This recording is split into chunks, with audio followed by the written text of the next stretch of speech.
Dobar dan, dragi moji. Dobrodošli na moj YouTube kanal Šašava varjača. Sa vama danas spremam jedan dezert, jako penast i kremast. U pitanju je mus od čokolade. O ukusu ne bih mnogo pričala, sem da probate sami da napravite ovu vazdušastu poslasticu. Sastojci koji su nam potrebni su sljedeći: 300 ml slatke pavlake, 200 g čokolade, 4 belanca, 4 žumanca, malo ruma, 4 kašike šećera. Sve sastojke možete naći u opisu ovog videa. Krećemo sa spremanjem. U šerpu prvo dodajemo slatku pavlaku,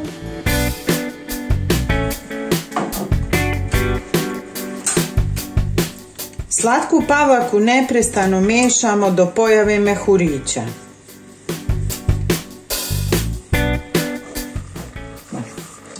A zatim dodajemo čokoladu.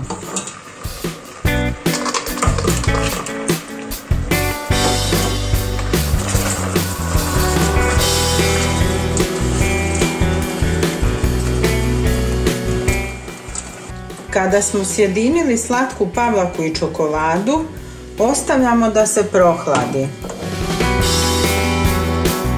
Olupati čvrst šam od 4 belanca i 4 kašike šećera.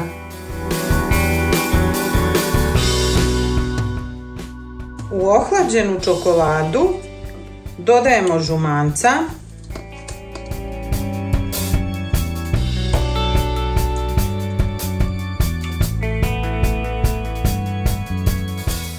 čokoladu sipamo preko šama od belanaca,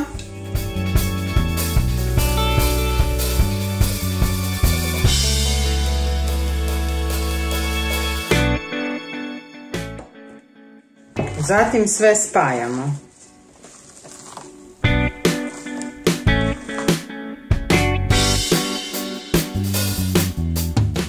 Na kraju dodajemo par kapi ruma.